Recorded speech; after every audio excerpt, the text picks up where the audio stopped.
AJ, your production took off late in the season this year. What was the difference between September, October, and then transitioning to November? I was transitioning, learning how to take on those double teams, the chips, and all those different kind of blocks. And as the season went on, you could tell I started getting better at it, and I started being able to be more productive.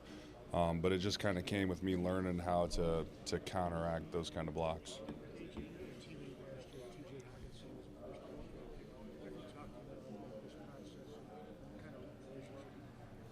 Yeah, TJ was just at my house this last week in Iowa City, but I kind of hit him up and Anthony Nelson just about the process, kind of at the combine like this, and they told me just to kind of stay on my stuff, just always be ready, because it's late nights, early mornings, just kind of taking each day as it comes and don't really think too far ahead and just kind of enjoy it while we're here. I'm going to be honest, I don't really know much about any NFL team. I didn't watch a whole lot of NFL ball this year, other than obviously everyone knows they're like star players and everything, and I followed a little bit growing up, but I can't say I know a lot about a lot of teams.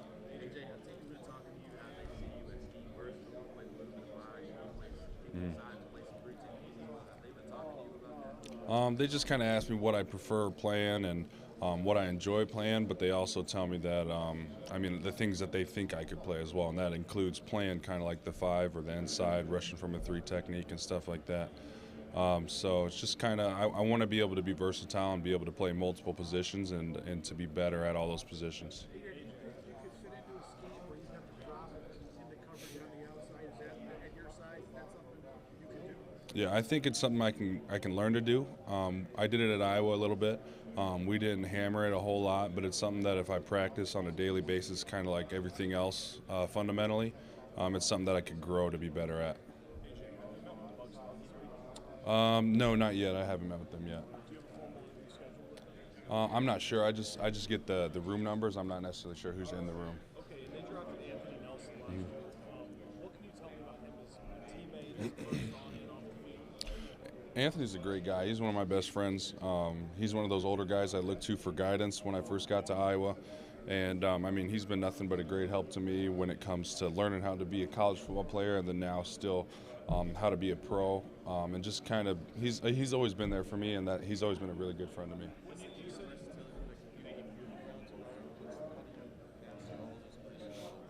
I guess D-line play really all has the same basics, fundamentals, and it's just kind of sticking to the fundamentals. And football is always football, but there's different techniques and everything. And so I really just kind of looking for someone to be able to, someone to kind of teach me that way, kind of like the Anthony Nelson, like I just said, or Matt Nelson, the guys I had at Iowa that kind of guided me. Maybe someone just to kind of show me the ropes a little bit, just to get me started, get my feet running. I'm able to take it from there on my own, and just kind of learn, because I never played in the inside with significant reps, just kind of in pass rush situations, but I feel like the more reps I get, the better I can be. What do you think is your best strength as a pass rusher?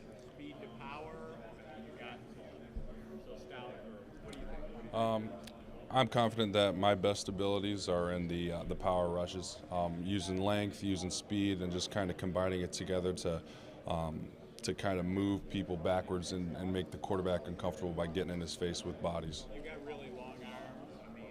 How do you think that helps you as an edge rusher? It just helps just because I can reach them before they can reach me, and I can keep them away from my chest to just kind of keep separation going and being able to run through the rush with speed and power. Having length helps.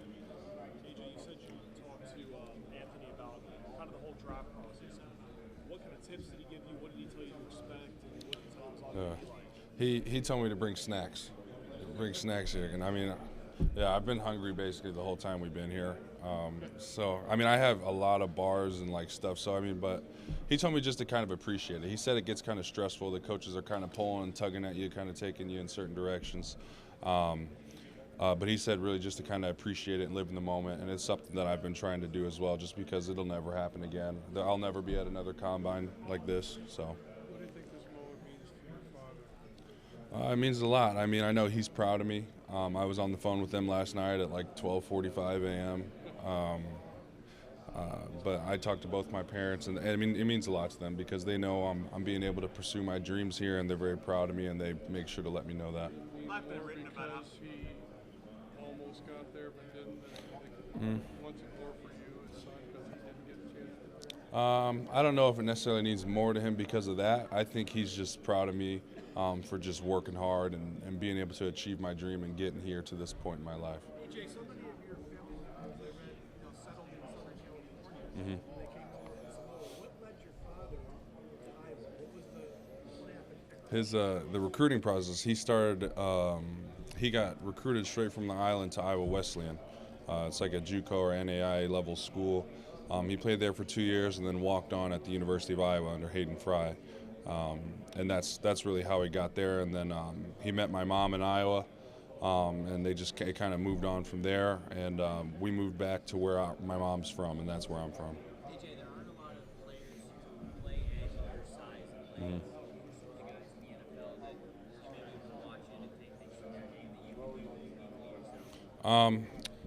I mean, there's guys like Khalil Mack who use the long arm, and it's something that I've watched and detailed very closely because I've seen him throw some people around with just using his speed and sticking his arm out there and getting in his chest, and he's able to move people. But one player that I just love watching is probably J.J. Watt, just because he's a bigger guy as well. He's not your typical slim, like shredded edge, I guess, but he's able to rush off the edge with speed. He's able to rush inside, and that's kind of what I want to be able to do, is just be versatile enough to be placed wherever coaches think maybe a mismatch is there or wherever I would best fit in the game. Mm-hmm. Did you ever get a chance to speak to Junior before he passed? No, I've never had the opportunity to be able to talk to those kind of legends and people like that. But I mean, yeah, I grew up just another Polynesian kid who just kind of adored the big Polynesian players in Junior Seau or Troy Polamalu, and it's just kind of something that showed that the Polynesian kids around the country, no matter where you're from, can make it to the NFL or be like that as well. Your dad tutors a lot of people, obviously. Can you talk a little bit about how he tutored you and kind of taught you technique? Yeah. Well, I mean, I guess the first thing I think comes to mind is when I was playing Pee Wee football for the Little Tigers program in Edwardsville. My dad was coaching O-line and D-line for us, but he taught all of us, all the D-line, how to do like a jab and a swim move or the rip move, and other coaches were just kind of telling them to run forward, but my dad taught us from a young age kind of like putting hands on people and then throwing them or getting off blocks. And I guess since I was 9 or 10 years old is when I really started learning how to do like moves and stuff like that.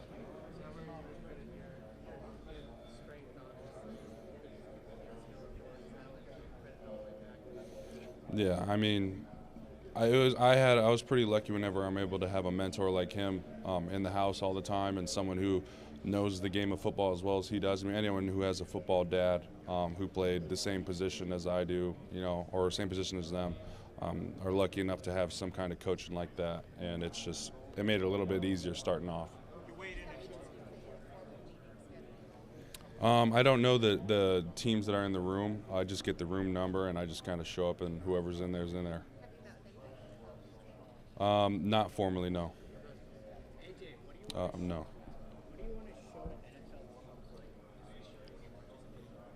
I want to show them that I think there's been some things out there trying to say that I might be slow or not explosive, and I just kind of want to try and show that I am not slow and not explosive. I guess I just kind of want to show people wrong. Maybe they have doubts about me, and I just want to prove people who doubt me wrong. And I just want to run fast. I want to jump high and show what I can do.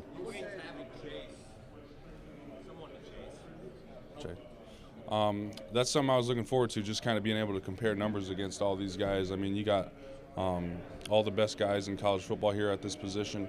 We're all gathered here in one place. We're all doing the same events all on the same day, on the same jump pad or the same lane running. So there's going to be no excuses. No one can say anything. It's all about how you perform in that moment, and that's what I'm looking forward to. What you mentioned here when you began the game, how much of that do you pay attention to the mock drafts? I don't really pay attention to mock drafts. I mean, I've seen a lot of them just because, I mean, they're there all the time. But I don't really pay attention to them because, I mean, no one really knows until the GM or the owner or whoever's making that decision makes the decision on draft day, and so it's never really 100%. So I don't take any of them seriously unless someone relevant is calling me and telling me that they're going to do something. Then I would take it. I would consider it. 75. What did you play at? I played 280 all season. It was a lot of fun. Yeah. I mean, I would have to say probably close to like 70 people, 60, 70 people. Yeah. Oh, no, just all my family just kind of showed up. All my family from LA, from Oceanside, San Diego, from Corona Valley, all of them, they kind of just migrated to San Diego. And people from Samoa, too. My family from Samoa was able to come, my aunties. They're able to come, and we were able to have a good time. And I stayed with my family after the bowl game for a couple of extra days in Oceanside, California. It was awesome. I was able to introduce my girlfriend to all my Samoan side of the family, and she's from the Midwest where I'm from, and it was just a lot of fun being able to see everybody because I hadn't seen them since before college, and so the opportunities to get over there is very small. I don't get many of them, and so it's really nice to be able to go back. No, they ate everything. I heard the tailgate was crazy. I didn't get anything from it.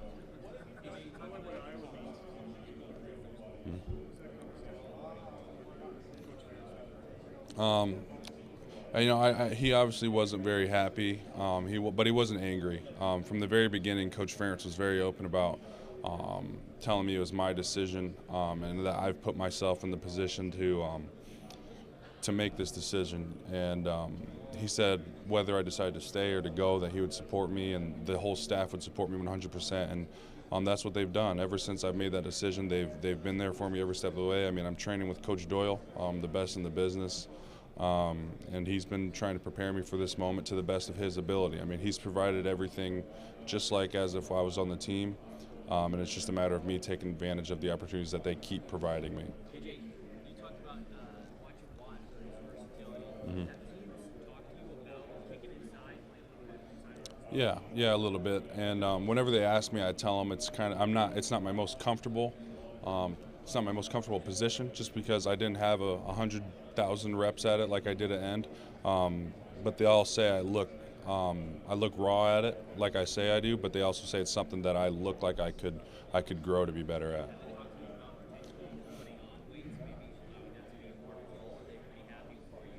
I haven't had anyone say anything about being too heavy or too light. I'm sure that may come into discussion later on down the road, but as of right now, I haven't had that come up.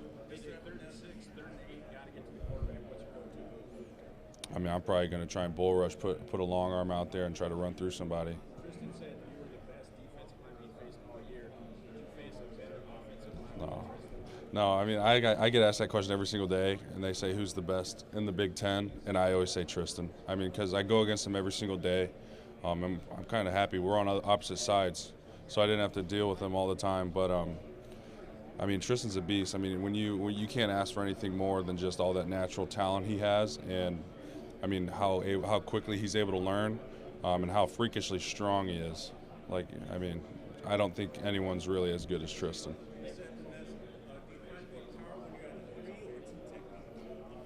I've never really rushed kind of from the two. I got kicked inside and I rushed from a 3 technique every once in a while.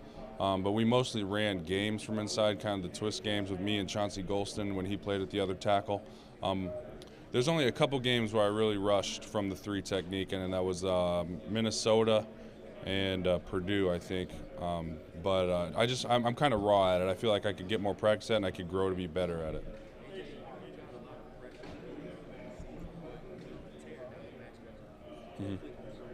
I kind of credit that to just learning how to take on the double teams, learning how to counter the chip blocks and stuff like that. Early on in the year, it's something that I kind of struggled with, and I felt like I wasn't really relevant in the plays. I was kind of taking those chips and kind of being driven away. But as the season went on, I felt like I started to grow as a player. I started getting better at countering those, and the production obviously started to go up.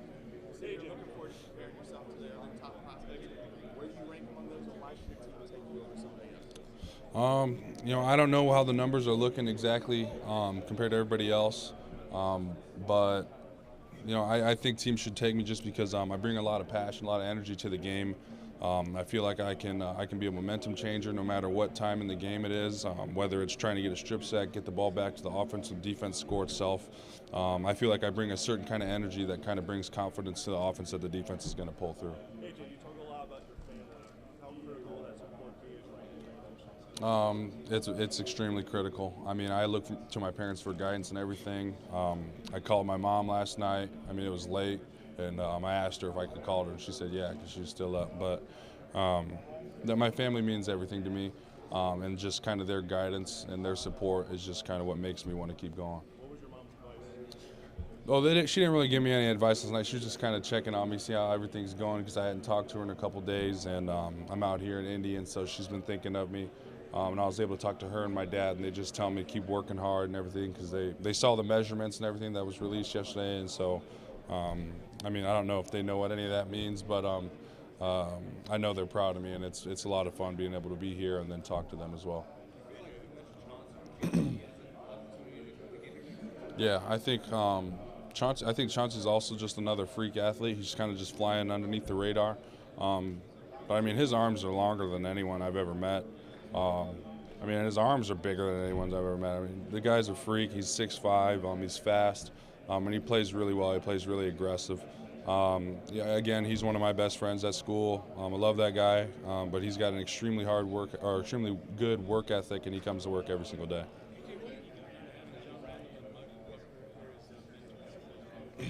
Oh, it's pretty amazing to kind of see those guys here, guys who have been successful in this league and guys who have made an impact. And I mean, he's a Hall of Famer and stuff, so I mean, kind of having them around is kind of cool, and you can kind of pick their brain a little bit and just kind of see what they think about the process and their advice. And so just kind of asked him. I haven't talked to him too much or interacted with him very much, but he's been there, and he's openly said how he's here if we need anything. And so if I have anything, you're able to just go up to him like he's just another guy. Last question, please. Austin's extremely athletic. He plays really hard. He's got a lot of passion for the game, and I know that just from facing him.